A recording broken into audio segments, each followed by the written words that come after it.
I Mm-hmm. try to teach my kids this as well, is that especially nowadays where learning a professional track is that the knowledge is not as valuable as having wisdom and learning Yeah. about many different things and how different parts of life fit together. I think that's more valuable. I have realized that there's not one track, right, in life. And if you just stick to Yes. that one track, you come out as a very unidimensional person. This goes into psychology and psychopathology. Mm-hmm. Ideas that I'll be buried alive. And that is actually a very irrational fear, is that There I'm you going to go. wake That's up perfect. Yeah. in my own coffin. I will wake up in my own coffin. When you interview people, what are you looking for? Actually, if Yes. Bridesmaids is on, I will watch it, and my wife watches it too. That is one where she and I can just watch it over and over again. We always are like, well, we'll just watch it for a few minutes, and then we'll just see it through to the end. I think a physician with that kind of perspective, rather than just an encyclopedic knowledge of medicine, I think Mm-hmm. having wisdom is more valuable. And so I think you're going to be a great physician. I kind of can't wait to see Thank you. how it goes or what specialty you choose or how that works out for you.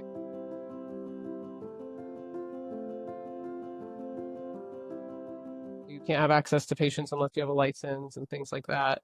And so being able to interact with patients the way that I have is completely unique. Yeah, excellent.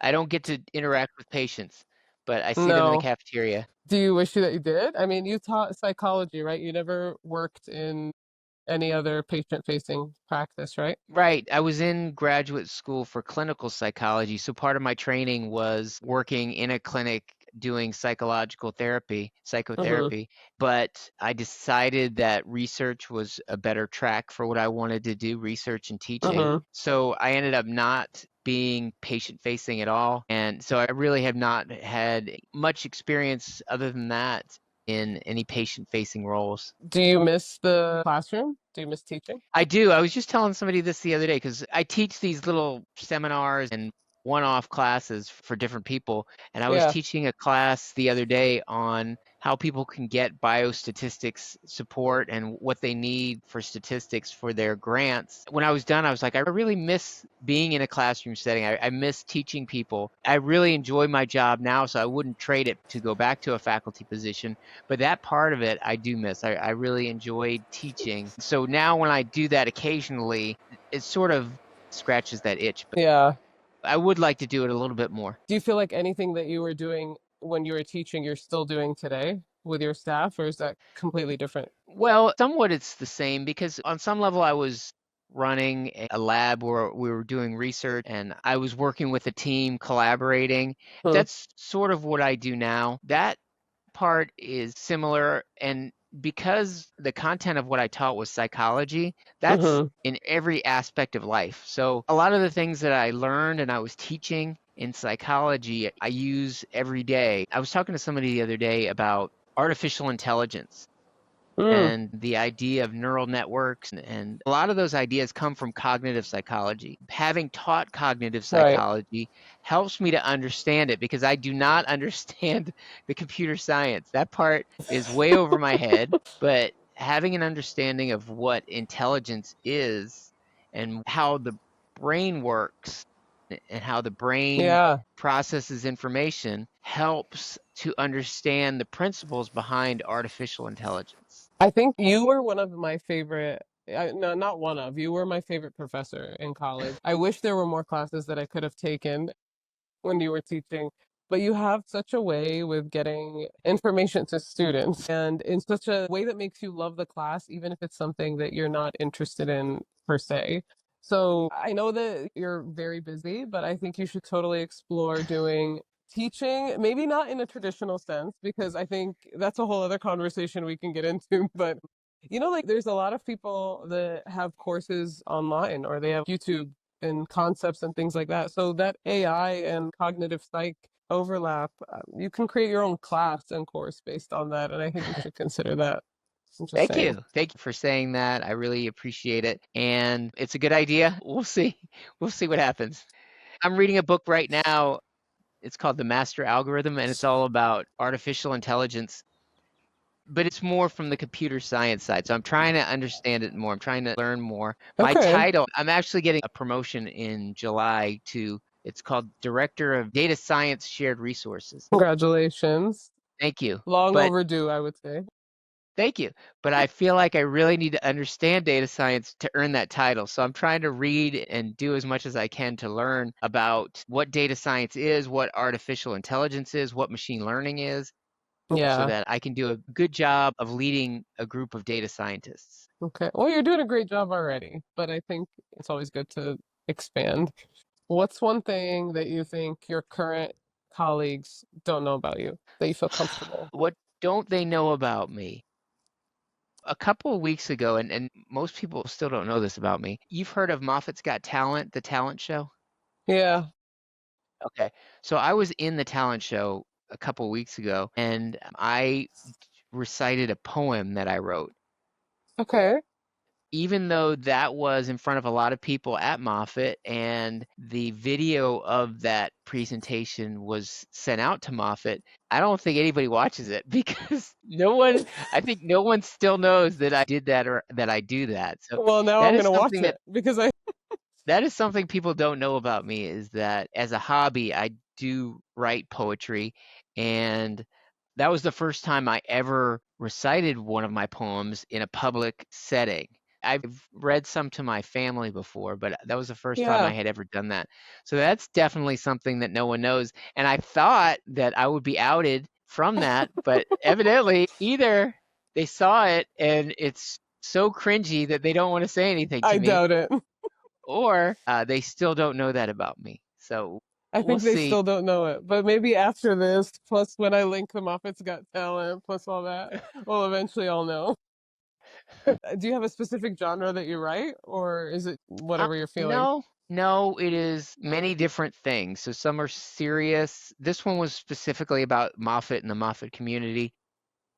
Okay. I write a lot about my children and my family and just silly things. I wrote one about mowing the lawn. Okay. I wrote one about if you mow the lawn in the same direction all the way, it blows all the leaves into a pile. So instead of raking, you just do that. You But anyhow, just, was that your yeah, message to your kids for how to mow the lawn, or was that a no, my message to kids, your I don't wife that I trust them don't yet. want to do this? Yeah, I don't trust them yet with the mower, even though they're all 13 or above.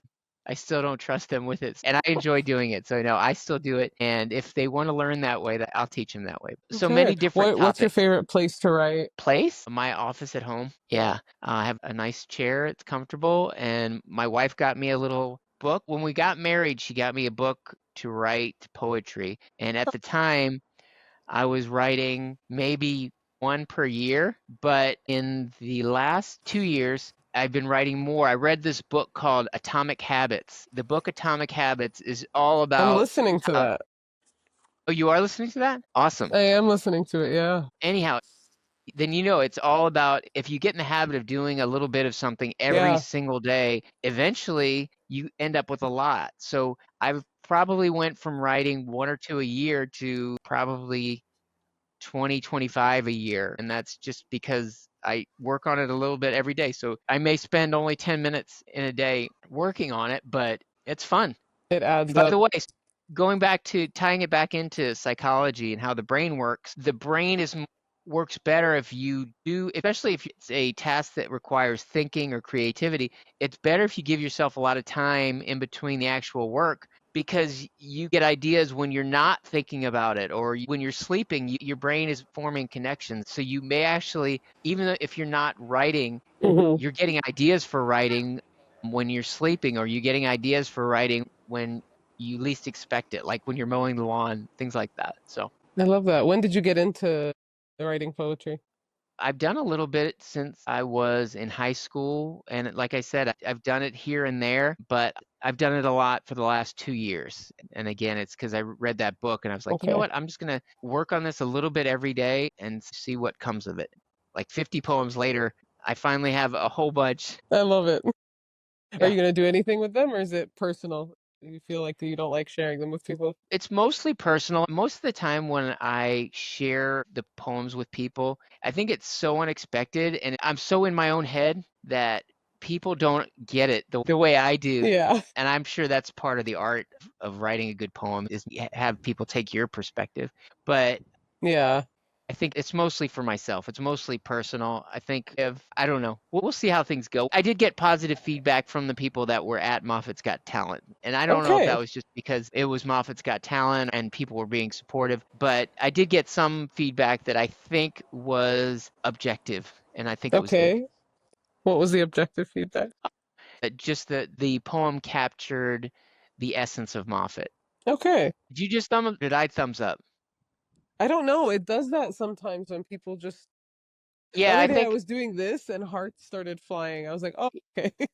yeah, Zoom does that too. It's like sometimes if I'm going like this, my hand will show up in Zoom. Oh my gosh. Yeah, no, I don't know. I don't even know how to turn it off.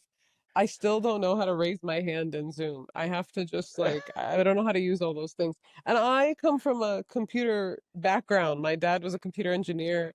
I've been putting Oh, cool. computers together and taking them apart since I was like 5, but still, I Oh, cannot awesome. figure out Zoom. That is awesome. So you are very multifaceted. I guess. I mean, I was raised with a dad that was, again, very into engineering. He was a very type A person. My mom, if type A was a person, she's the exact opposite. I don't know what that would look like. It's not type B, it's like something completely in its own realm. So I think I came out hybrid of the two in terms of interests and things like that. I really am glad, I'm not gonna lie, I'm glad that med school did not work out 12 years ago because I think I would have been a completely different person. I wouldn't have met all the people that I've met. You grow as a person with the more people you interact with, you discover things about yourself, things that you can kind of spin in different ways. That's kind of why I'm doing this, is because I have realized that there's not one track, right, in life. And if you just stick Yes. to that one track, you come out as a very unidimensional person. And Yes. I love hearing from other people that have gone through that same thing, where Yep. society has told us if you don't follow and you're not like a physician with $1 million by 30, you've lost at life. And I'm like, I don't think that's what life is. Yeah. Speaking of that, another book I recently read is called Think Again, and it talks a lot about that in the book is that a way to be unhappy in life is just to think that there's only one way of doing things, one way of thinking about things. Career and life track is one of the things he uses as an example that people often very early in life think that there's one way that you're supposed to do Hmm. things. And whether or not that's how I intended my life to be, it didn't end up being that way. Yeah. I didn't read this book a long time ago, so I didn't know that the best path to happiness is to go wherever life takes you. Hmm. It ended up being that way for me too. Yeah, I totally agree with you. Things happen the way they're meant to be, Hmm.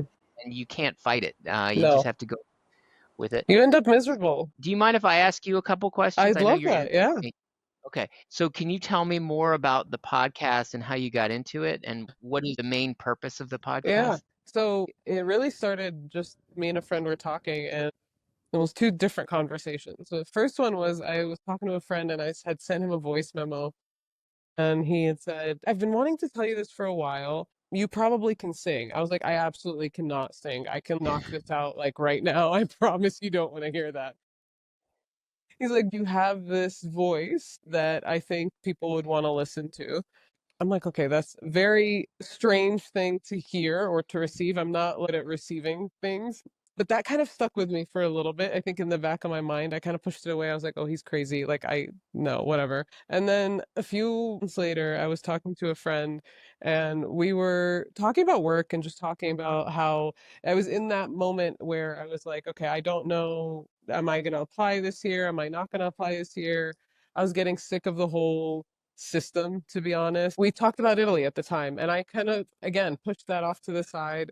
We were talking about her career and how her career had taken multiple different twists and turns, and how every country she ended up in each time brought her to something new each time. And she felt like she was behind because she was in her 30s and still didn't have what a traditional 30-year-old woman has: a husband, kids, house, all of those things.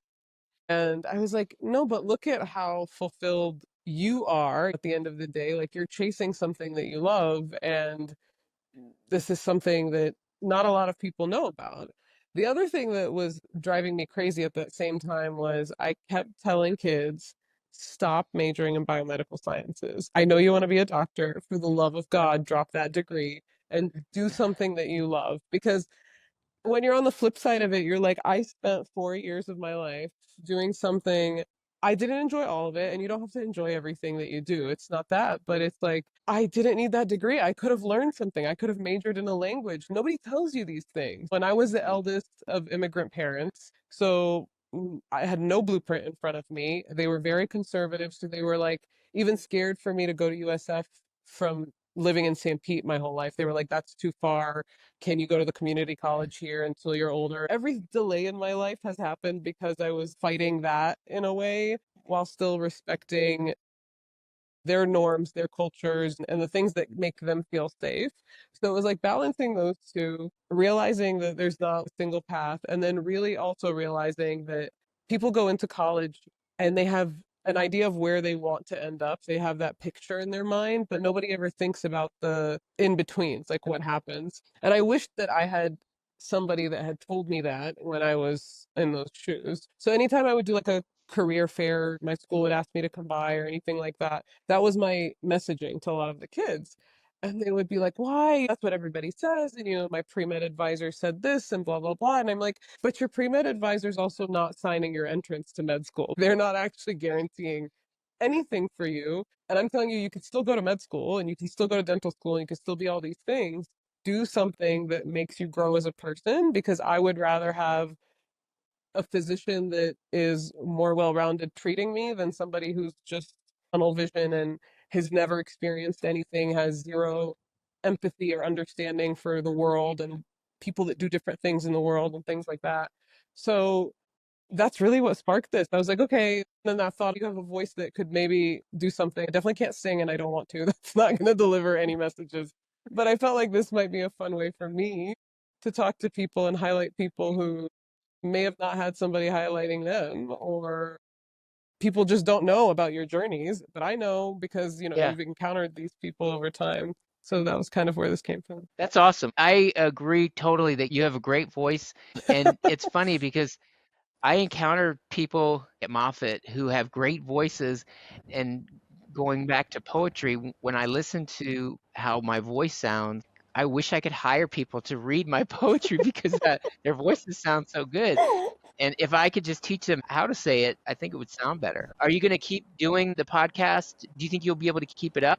I know you're going to be extremely busy. No, I think I am thriving on the chaos. I have never been as busy as I am this year, and it's been also the most fulfilling and just I'm at peace here that I've had, because I think everything I'm doing right now I enjoy, and this doesn't feel like something that's taking time out of my day. It's something that I'm enjoying to do. If it goes somewhere big, that's great. If it doesn't, I'm still having a good time, and I think if even one person just hears and feels like they've caught something from it, then I've done my job. Yeah. Another thing I agree with, I think that your experiences and the diversity of your experiences is going to make you a better physician. So I think your advice to people to do something where they learn something unconventional that's not necessarily on the med school path. And I Mhm. try to teach my kids this as well, is that especially nowadays where learning a professional track is the knowledge is not as valuable as having wisdom and learning Yeah. about many different things and how different parts of life fit together. I think that's more valuable. And I think a physician with that kind of perspective, rather than just an encyclopedic knowledge of medicine, I think Hmm. having wisdom is more valuable. And so I think you're going to be a great physician. I kind of can't wait to see Thank you. how it goes or what specialty you choose or how that works out for I'm you. excited. I'm very excited. I hope so. I appreciate that you said wisdom. I always think of empathy and I don't think about the wisdom part, but I think that is something else that I feel like as a society we might be lacking. Because I feel like we're lacking empathy as a society, but wisdom's a really good one. I haven't thought of that. Well, as a researcher, which you've been for a long time, you understand how to think critically and how to think about alternative explanations for things. And you have been in a setting where you've been exposed to people Hmm. in extremely dire circumstances and very ill. the family, the desperation. And so I think all of that contributes to a wisdom that you could not learn in a class. Mm-mm. Just having the experience is what teaches you that. I wish that was a universal requirement, right? That you have to go through a certain set of life hurdles before you can Yeah. go out and do to others, right? Yep. But I guess that's how we I get those agree. experiences too, is from the people that haven't. And what brought you to psychology? How'd you get on that path to begin with? That's a good question. Speaking of life's meandering paths, growing up, I loved the weather. I loved Okay. meteorology, and I would watch the Weather Channel. That was my go-to. And so I thought that's what I wanted to be. And I still sometimes think that's what I want to be in the future. But You would actually kill it. Like right now, you're very much you could just put the screen behind you and I would watch. yeah. But continue, sorry. I went to school for this and I could not pass. I passed, but I could not get good grades in physics or calculus. And to get a degree in meteorology, you have to be really strong in those areas. And at the time, I was not as disciplined of a student as I would have been now.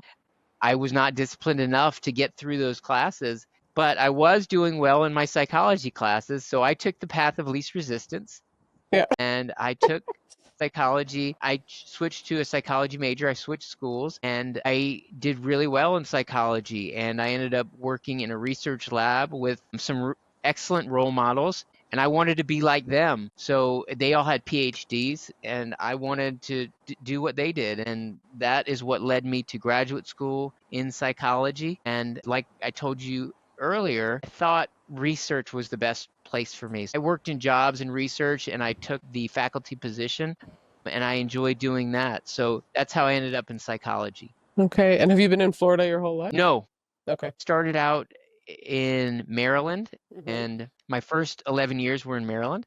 Then I would say my formative years where I feel like I really grew up was in South Carolina. From when I was 11, I think I lived in South Carolina. And then I moved to Tampa for graduate school in 1997. So I've been here for longer than I've been anywhere else and more than half my life. So I've been here a long time, but no, I haven't been here forever. Okay. Does Tampa feel like home now, or is South Carolina still home? Yeah.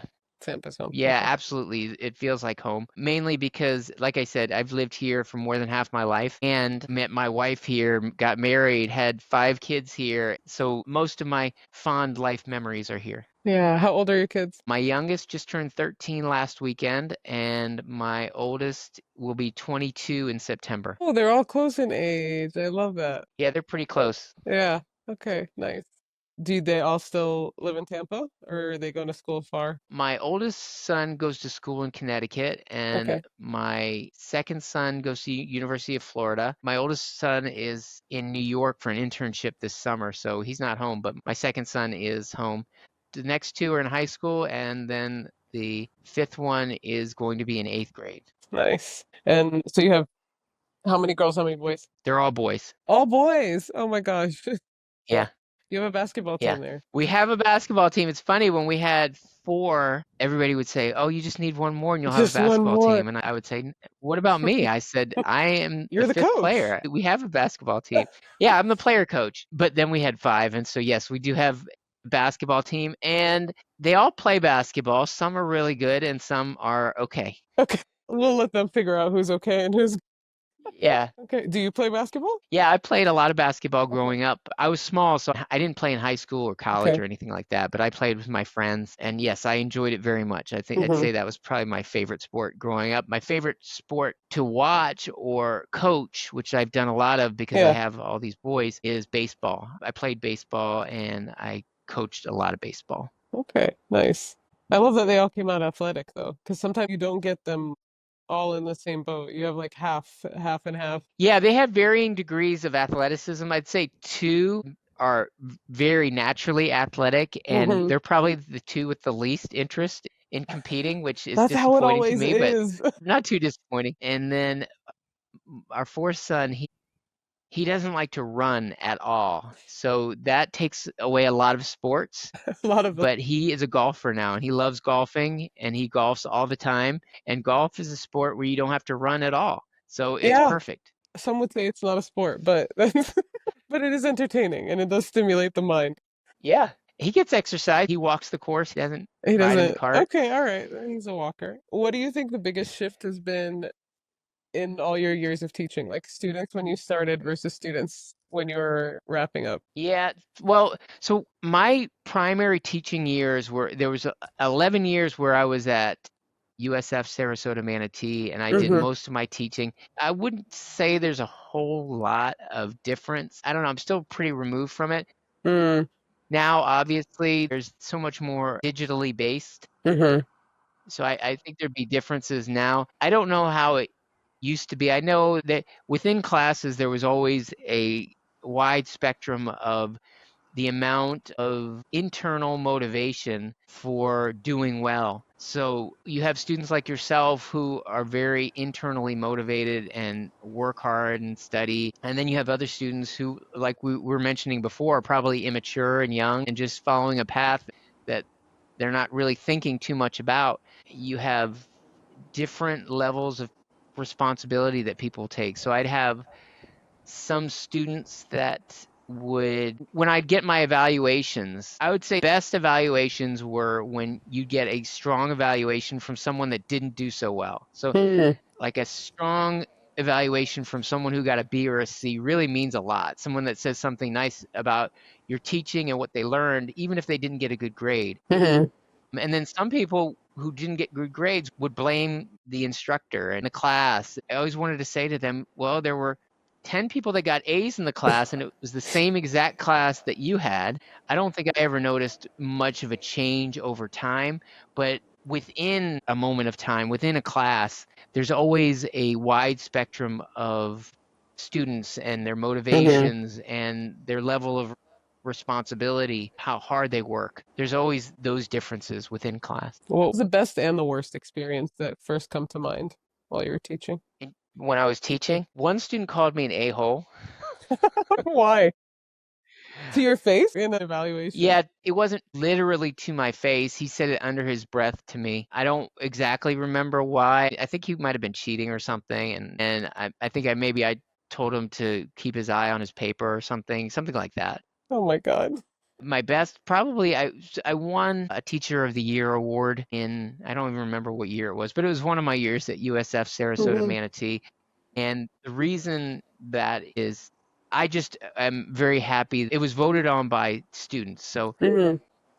that's why that meant a lot to me. Yeah. That is probably my happiest moment teaching. I think of other things. It's always great to hear stories. I think running into you here at Moffat and seeing people being successful is always cool. There's actually a student at my son's school whose mom I taught at USF, Yeah. and it's just cool running into people and Mm-hmm. seeing where they are in life and the fact that they remember you and that you had an impact on their life. That's very gratifying. Yeah.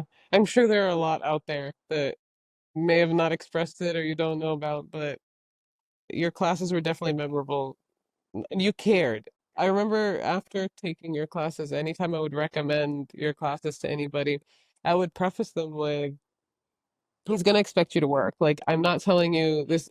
Your classes were some of my hardest classes. Well, they weren't easy by any means, but you were fair. Your exams were fair, and you challenged us, I think, in a way that wasn't demeaning. But I remember once you agreed to let me take my exams in your office, that first class I took with you, because I couldn't go down to Sarasota. And you were grading one of my exams right after, and I was like, "Oh my God, he's gonna grade this in front of me!" Like, I no, that's like a lot of pressure, but okay. And then you got to a problem and you just kind of looked at me and you were like, this was wrong, but can you tell me why? And I'm like, are you going to give me credit if I get it right? You're like, no, but can you explain why you got this wrong? I wasn't upset. It was memorable. It was like, okay, you actually cared. You weren't just, okay, yeah, you can take this exam, whatever, and then go. You were like, no, sit down and we're going to grade it together. And at first I thought, this was my first time meeting you. I was like, why is he doing this? What does he want to just grill me on the spot? I don't understand. And then I realized, no, you're like, okay, let's just have this conversation right now. And yeah, I don't remember what I got on that exam. I don't think I did well, but I didn't walk away upset either. And then I kept signing up for your classes. So clearly I was enjoying it, but Well, thank you. That's very, very good. That kind of thing are the happier moments in teaching. So thank you. yeah. So, what's the difference between teaching and then what you do now? I know you said they're very similar, but what do you feel like is a big difference between them? Yeah. So right now, a lot of what I do is I try to find the right people to do whatever data analysis investigators need for their projects. So they actually know way more than I do about statistics and bioinformatics. So I don't do that much teaching, just making sure people have what they need to succeed. So it is very different. The level of interaction is very different. Hmm. Like, for example, I'm 2 hours into the day and you're really the first person I talk to today. Yeah. So I do a lot of emailing and do a lot of the work electronically. I do have many meetings just because of working with many different investigators. So there's a big difference Hmm. in what it is that I'm doing. I think when I'm teaching people now, it's more teaching people about the processes Hmm. and making sure people do things in a way that is rigorous and reproducible, and teaching people, I don't want to say teaching people professionalism, but ways to improve professionalism. We have a very professional group, Hmm. but just giving people little advice on that. But no, as far as content, they teach me. I learn a lot. They know way more than I do. Most of them do about statistics. I know a Hmm. little bit more, I think, about research design and how to approach research questions than many of the people I work with. But as far as programming and actual understanding of the many different statistical techniques, they're way ahead of me. Okay. What do you feel like in all your mentoring, because you've mentored students, you've mentored staff, I'm sure you've mentored other faculty as well over time. What do you think was something that kind of taught you a lesson throughout all of that?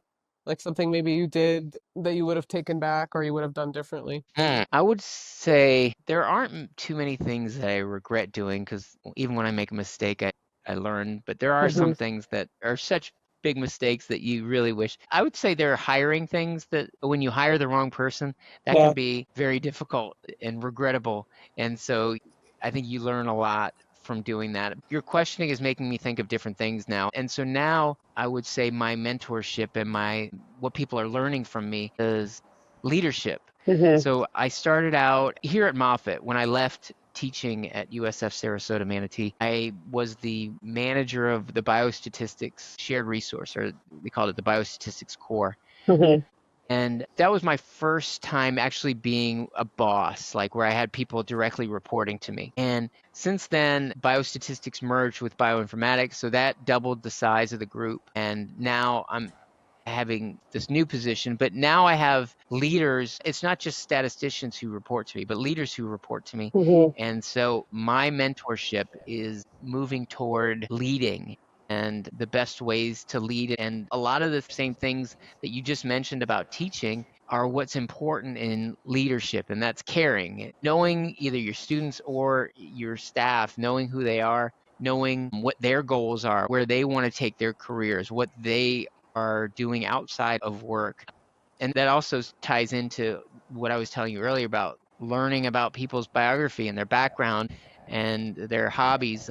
It all ties together. And so I think that that is probably the biggest overlap between teaching and mentorship and Hmm. leading, all those things. There's some overlap there. Yeah. When you interview people, what are you looking for? When we're hiring people, Hmm. so that's one thing I've learned a lot about over the years is that I think when I first started, I'd want to hire the person that was the smartest biostatistician. Hmm. But now what we want to hire is someone who's competent at biostatistics, but is highly driven, is humble. Hmm. So they have humility in their work and just people that are good. They're socially intelligent. So they Hmm. are good at communicating, they're good at collaborating, they're good at empathy. They can work through difficult situations, they can work with demanding people. So it's more of those psychology, the Hmm. psychological skills, I think, is what we're looking for when we're interviewing people, what we're hiring people. We want people to be a good fit for our culture and also competent at whatever content area we need them for, whether it be statistics or bioinformatics, all those things. Everybody has to fit in culturally. How do you tease that out in the interview? Are there like key questions you ask? Is it just a feeling you Yeah, get? it's both. We ask, because I have the least content knowledge, I usually ask the broad questions Hmm.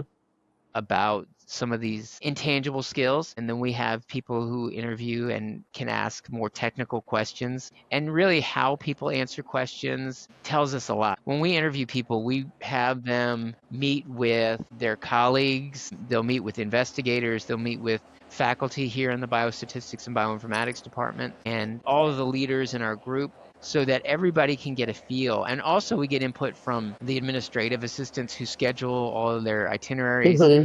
and the HR people who talk to them, because we want to get a complete picture of who this person is and how they talk to people at different levels and how flexible they are and those kinds of things. So we're trying to get as much information as possible. Is there anybody that you've hired? I know you said in general when you have like a hire that just doesn't work out, but is there somebody that you've hired that you had zero idea and you thought they were going to be this perfect person and came out to be the opposite? Has that ever happened? I wouldn't say that extreme. So for a long time, and I don't know who's going to watch this, but this is going to speak to my ego.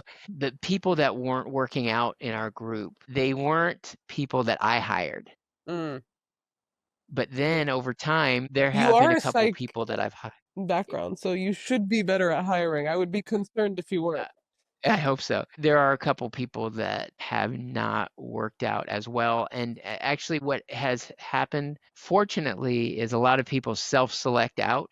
So it's true. I think if they have a sense that it's not working out, then they will, haven't had to fire anyone. Hmm. And sometimes people will just leave because it's just not a good fit for them. And that's another reason why we have such comprehensive interviews, is we want people to have a good idea about whether they're going to be a fit or not before they make the decision to come to us. Hmm. So, yeah, sometimes some of the hires have not worked out as well, but nobody has been like, It's a crazy well, you know what, I'll take that back. ordeal. We've had a couple of contract people who, I don't want to get too specific, but they were working on areas that were sort of tangential to what we do. And now other departments are actually doing these things, but we were doing them at the time. And so we were hiring contract people. And one guy, I used to go home to my wife and be like, I'm really worried about this one person, because I was like, he felt like someone that if there was a workplace violence incident, Oh you God, wouldn't be surprised. Nobody would say, "Oh, I never saw it coming from him." He actually did something. I'd be like, "Yeah, I kind of saw that that coming." checks out. He quit one day on the spot, like no 2 weeks notice, no Wow. nothing. He just said, "I think I'm done working here." And people occasionally tell me that, and I say, "Okay, when is it that you are leaving?" He's like, "Right now. I'm leaving Yeah. right now." And so it sort of left us in the lurch as far as the work goes. I was very relieved. I was like, Yeah. "Okay, okay, fine. You took care of See that. I ya. hope. Go on Please get to the out as next. fast as you can." We've had quite a few. I think on the clinical side, we get a whole host of things. I think especially in the research world, you have it as kind of a stepping stone for something else. And so you get a wide range of people, entry level, people that have been doing it forever, people that want to change their career 30 years later, stuff like that.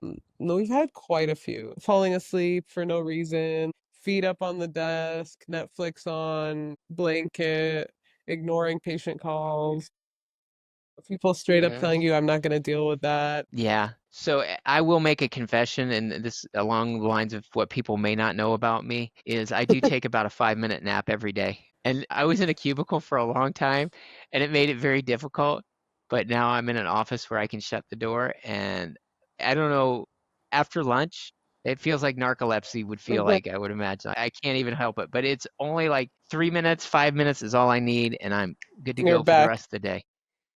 I Yeah. don't think that's anything bad. I know that people nap in SRB in those little chairs by the window. That's definitely a napping spot. When I was entering data, I haven't been able to do this in a while, but when I was entering data, I mastered the art of like falling asleep like that at your desk. So I was able to do that. I would just like and then nod off. And then the minute I nodded off, I'm like, all right, I just need to go grab a coffee and I'll be good. But it's okay. As long as at the end Yeah, of the day, the stuff gets I done, think we're it good. helps. I have to fight it sometimes if a meeting is scheduled at the same time. It's not like a scheduled thing for me or a planned thing, but it's Hmm. usually about 1 o'clock, between 1 and 2. If it happens, then it makes my day better. I love that. I did read that for the most efficient naps, you're supposed to drink your coffee first or drink a shot of espresso. And you can tell me this if it's true or not on a chemical level. But you drink the coffee first, then you take a 20-minute nap, and by then the caffeine's kicked in and you're good. I mean, that makes sense because the caffeine's not hitting your bloodstream for a few minutes, and it will make sure that you wake up and that when you wake up, you're not groggy. Because there are occasions where I sleep more like 10, 20 minutes, and then It's I'm worse. not in good shape because, yeah, it's like the stages of sleep that you've gone a Mm. little too deep, too far, and it's hard to get out of it. But I don't eat or drink anything with caffeine in, except for chocolate. I eat chocolate sometimes. Okay. So I think it helps me to wake up naturally Hmm. more easily. Have you And by always the been way, that way? because I have no tolerance for caffeine, no, I was a caffeine addict in college, and I started realizing, you know what? If I don't drink enough Coke, then I get these massive headaches. So I just went cold turkey. And now, like, if I have to stay awake, and even the smallest amount of caffeine will totally wake me up. So if I'm driving late at night and I'm sleepy, one half of a Coke and I'm good for a few hours. So That's awesome. it's helpful. Okay, what's a conspiracy theory you kind of believe? Or maybe you fully believe, I don't know. Conspiracy theory. That question caught me off guard. I don't, I'm not really into conspiracies. I'll give you mine and then you'll see if that sparks for you. Okay. Okay, have you heard the conspiracy that Kanye West that we see now is not actually Kanye West? No, I have not heard that one. Go on a rabbit hole, deep dive into that, and look at old Kanye West versus new Kanye. It looks like a different person. And I have never been one to ever Okay. believe any of this stuff. I don't know that I believe that Hollywood and all of this is like running the world behind the scenes kind of thing. Maybe they are, I don't know. I'm not of that category. But seeing the personality shifts and then seeing physically who his kid looks like, and when you look at the new pictures of him and the old ones, it's actually interesting. So go down that rabbit hole. Yeah, that is not mine. I didn't know about that one. I don't have an answer, but I will say that there are conspiracy theories, and your idea did spark this in me. There are conspiracy theories that I hope are true, like that some of the dead musicians or Mm, dead movie stars or whatever are actually alive, that this was their way of getting out of the limelight. I think that would be really cool, yeah. but not going into any of those rabbit holes. Okay. All right. What's an irrational fear you have? Irrational fear. First, I have to think about what I am afraid of. I don't know. There's some really dark Okay. things. Like Dark things? I'll wake up in the middle of the night and just have this goes into psychology and psychopathology, Mm-hmm. ideas that I'll be buried alive. And that is actually a very irrational fear, is that There I'm you going to go. wake That's up perfect. Yeah. in my own coffin. I will wake up in my own coffin. That is a totally irrational fear, but it scares me thinking, just thinking about You're getting uncomfortable. I can see it. Yeah. What sparked this? Are you Yeah. In like a fact, horror it's movie so much so person? that I think I'm going to put in my will that I want to be cremated just so that doesn't Just so happen. that that doesn't happen. Okay. All right.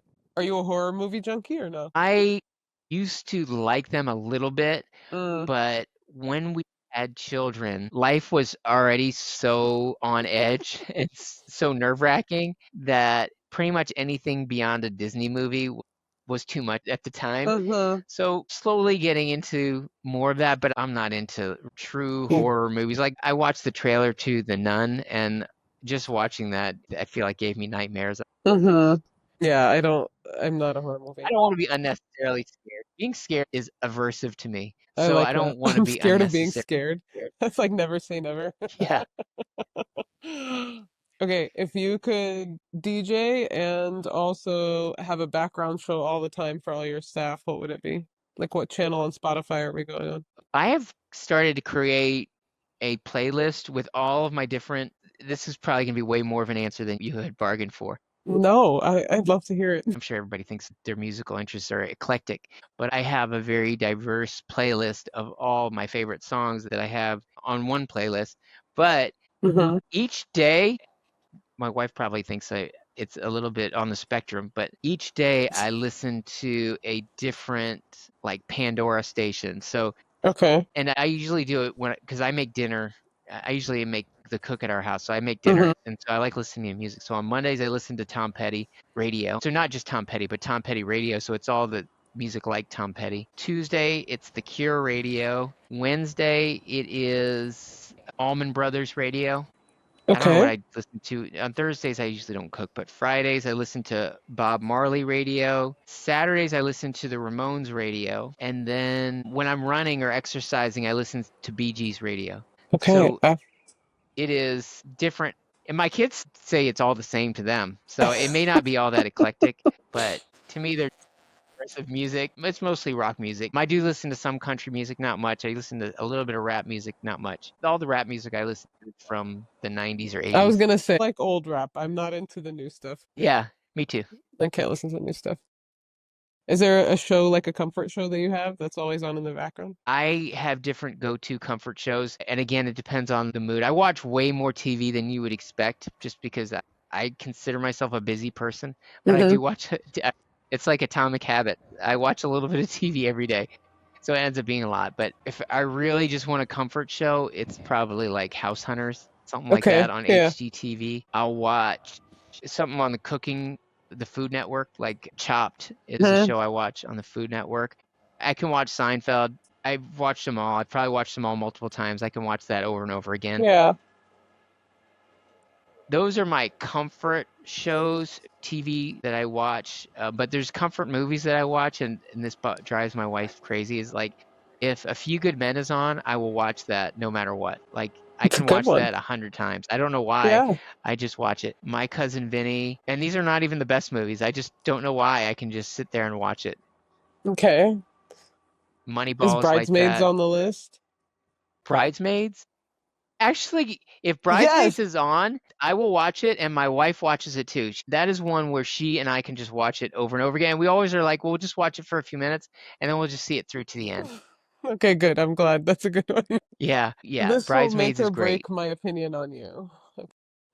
Oh boy, What did you think of Everything Everywhere All at Once? I did not see that movie, Okay, watch it and I and then hope I'll that decide doesn't. how I feel about you. Okay, okay. Yeah, I don't know. I Okay. haven't seen it.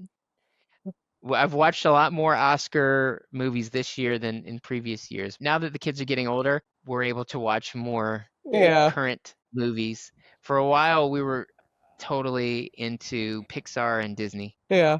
Which is always good. Yeah, Those never get old. those are good movies. Okay. Anything that you want to ask me? Anything else? Let's see. Well, I did ask you about the podcast and you told me about your career. What are your family aspirations or do you have any? I think, What yeah. I don't even know your personal family situation. And we don't have to get personal, No, it's but okay. I don't mind. curious. So I'm the eldest of four. I very much am the older sister in everybody's life.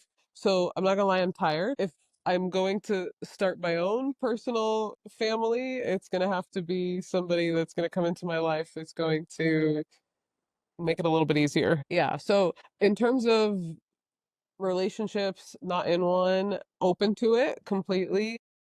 Of course, would love to have a partner at some point in my life.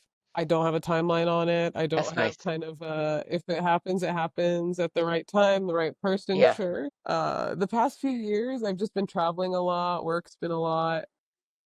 I was more focused on kind of streamlining my life and figuring out what I want to do and how I want to spend the rest of my life, what that looks like.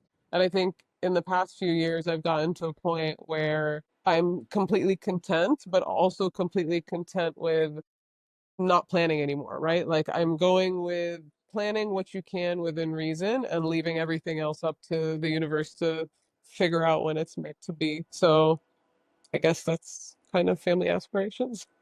Yeah. Another question, this just sort of popped in my head. How close and I'll tell you why I'm asking this question. Mhm. Is the Jordanian community in the Tampa Bay area, is it a small community or is it large? Because my son's soccer coach Mhm. is Jordanian, and I just didn't know It's if pretty there's like big. thousands of There's Jordanians. thousands, yeah. So I don't know if you know, like US Okay. population is a quarter Muslim, At least it was when I was in school. And then of that, I would say half would be probably Arab. And so that's just students. There's a huge Middle Eastern population in general, especially in the Temple Terrace area. I mean, you see 56 Yeah. and Fowler, you think you're in Jordan or Lebanon or something. So Yeah, there's a I big live in Temple community. Terrace. Yeah, so you see all the Yeah, yeah. In fact, this coach took us to a new shawarma place. There's lots of Middle Eastern food available in Temple Terrace. yes, yeah, you'll never be short on that. But yeah, so it's a big community. We all know each other, which is like a good and bad thing because you feel like you go out to a coffee shop and you're like, okay, before we start speaking, let's look around. And I have friends that will switch to Arabic, and I'm like, that's actually worse because now you're guaranteeing that the older people are also going to understand us. Switch back to English. So yeah, it's a big community.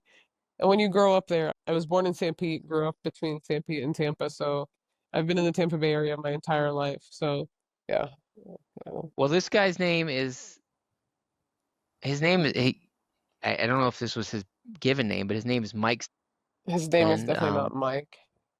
It's probably Mohammed. I did I didn't think so.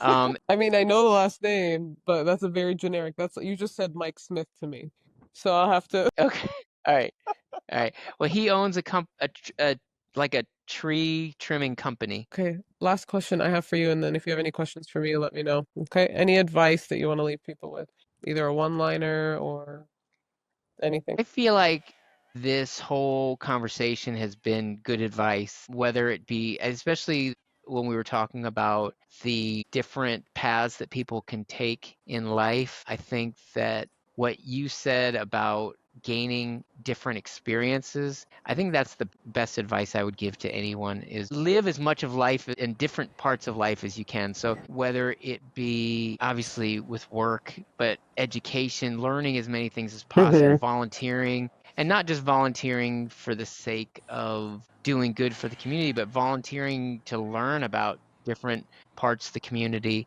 I mentioned that I coached a lot of sports. I met many, many people and I learned a lot just Mhm. from doing that. Be with me and our kids when you have opportunities in the schools to volunteer. Do those things and read a lot, work on different hobbies, learn languages. I know this is all very broad and Mhm. idealistic, but really, the more different things you can do in life, I think the richer it is and the more you can contribute to whatever it is you're doing, working or teaching or doing No, I love research. that. Love that.